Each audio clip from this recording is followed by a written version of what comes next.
નમસ્કાર. ચાલો આજે એક એવી સફર પર નીકળીએ જે આપણને હજારો વર્ષ પાછળ લઈ જશે. એક એવી મહાન અને ભવ્ય સંસ્કૃતિની દુનિયામાં જેના વિશે કદાચ આપણે ઘણું ઓછું જાણીએ છીએ. આજે આપણે વાત કરીશું ગુજરાતના એ પ્રાચીન શહેરોની જે એક સમયે ઇતિહાસનો ધબકાર હતા. ચાલો એક સવાલથી શરૂઆત કરીએ.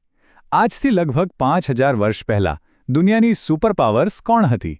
મનમાં કયા નામો આવે છે? કદાચ ઇજિપ્ત, મેસોપોટેમિયા.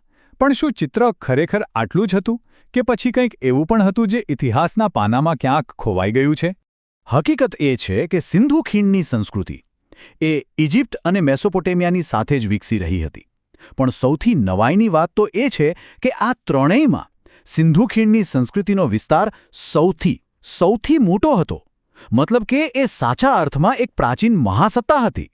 ઇતિહાસના પાનાઓમાંથી આપણને એકદમ રહસ્યમય શબ્દ મળે છે, મેલુહા. પ્રાચીન મેસોપોટેમિયાના લખાણોમાં આ નામનો ઉલ્લેખ છે અને એવું મનાય છે કે આ નામ સિંધુ ખીણના લોકો માટે જ વપરાયું હતું. આ એક એવી કડી છે જે એમના આંતરરાષ્ટ્રીય વ્યાપારની સાબિતી આપે છે. તો આપણી આજની સફરમાં આપણે શું જોવાના છીએ? આપણે આ પ્રાચીન શક્તિને વધુ નજીકથી ઓળખીશું. પછી ગુજરાતમાં એના મુખ્ય કેન્દ્રો પર નજર કરીશું. લોથલ અને ધોળાવીરા જેવા અદ્ભુત શહેરોની મુલાકાત લઈશું. અને છેલ્લે આ ખોવાયેલી સંસ્કૃતિના કેટલાક પડઘા સાંભળવાનો પ્રયત્ન કરીશું. ચાલો હવે આ વિશાળ સંસ્કૃતિમાંથી આપણું ધ્યાન કેન્દ્રિત કરીએ આધુનિક ગુજરાત પર.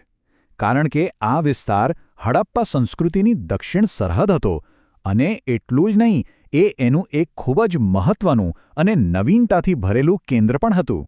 ગુજરાતમાં આપણને મુખ્યત્વે 3 એવા સ્થળો મળે છે જે આ સંસ્કૃતિની ભવ્યતાની સાક્ષી પૂરે છે: લોથલ, ધોળાવીરા અને રંગપુર. દરેક શહેરની પોતાની એક અલગ ઓળખ છે, પોતાની એક અલગ કહાની છે. ચાલો આ દરેકની દુનિયામાં ડોક્યું કરીએ. આપણી સફર શરૂ થાય છે લોથલથી.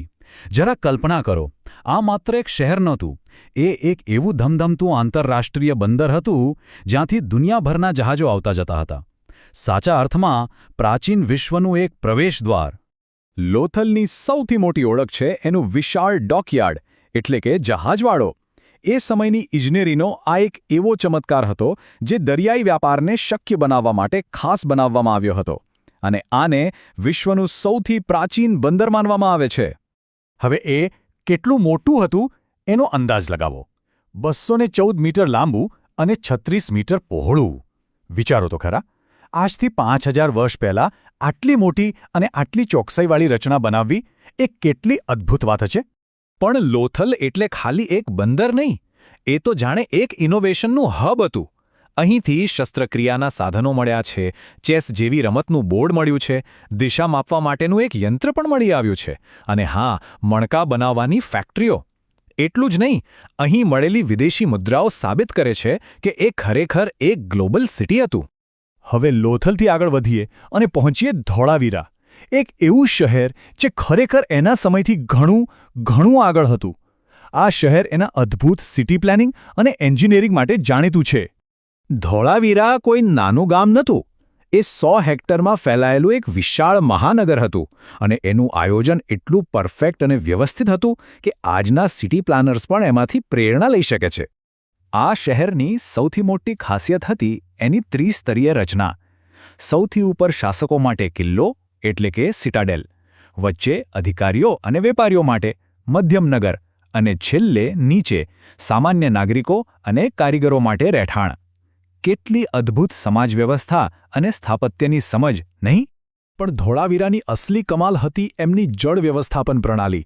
કચ્છ જેવા સૂકા પ્રદેશમાં એમણે વરસાદના પાણીના એક ટીપાને સાચવવા માટે જળાશયો, બંધ અને 5000 વર્ષ જૂની વાવણું જે નેટવર્ક બનાવ્યું હતું એ અકલ્પનીય છે. આ એમની દૂરંદેશીનો સૌથી મોટો પુરાવો છે.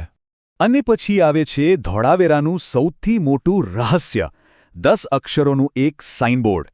સિંધુલિપિ તો આપણે હજુ સુધી ઉકેલી શક્યા નથી, એટલે આ બોર્ડ પર શું લખ્યું છે એ કોઈ નથી જાણતું. પણ સવાલ એ થાય છે કે શું આ વિશ્વનું સૌથી જૂનું સાઇનબોર્ડ હોઈ શકે? આપણે મોટા કિલ્લા અને બંદરો તો જોયા, પણ આ ભવ્ય શહેરોમાં જે સામાન્ય લોકો રહેતા હતા, એમનું જીવન કેવું હતું? ચાલો હવે એક ખોવાયેલી સંસ્કૃતિના રોજિંદા જીવનના પડઘા સાંભળીએ. આ જાણવા માટે આપણે જઈશું રંગપુર. અહીં કદાચ ધોળાવીરા જેવી ભવ્યતા નથી, પણ અહીંથી મળેલા અવશેષો આપણને સીધા એ સમયના સામાન્ય માણસના ઘરમાં લઈ જાય છે અને એમના જીવનની કહાણી કહે છે. અહીં લોકો સાદા, કાચી ઈંટોના ઘરોમાં રહેતા હતા.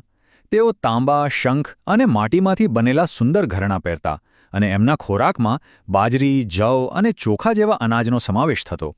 જીવન સરળ હતું, પણ સમૃદ્ધ હતું. તો આપણે શું શીખ્યા?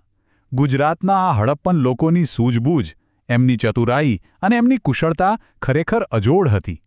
ભલે લોથલનું બંદર હોય કે ધોળાવીરાની પાણીની વ્યવસ્થા, એમની સિદ્ધિઓ આજે પણ આપણને પ્રેરણા આપે છે. અને હવે આખી દુનિયા પણ આ વાત સ્વીકારી રહી છે. અને એ ગૌરવની ક્ષણ આવી વર્ષ 2021માં, જ્યારે ધોળાવીરાને યુનેસ્કો દ્વારા વિશ્વ ધરોહર સ્થળ એટલે કે વર્લ્ડ હેરિટેજ સાઇટ તરીકે જાહેર કરવામાં આવ્યું. આ સન્માન એ વાતની પાક્કી મહોર છે કે આ પ્રાચીન શહેર માત્ર ભારત માટે જ નહીં, પણ સમગ્ર માનવજાત માટે અમૂલ્ય વારસો છે. પણ આટલી બધી શોધો પછી પણ એક મોટું રહસ્ય હજુ પણ ઉકેલાયા વગરનું છે, અને એ છે સિંધુ લિપિ. આપણી પાસે હજારો લખાણો છે, પણ આપણે એનો એક શબ્દ પણ વાંચી શકતા નથી.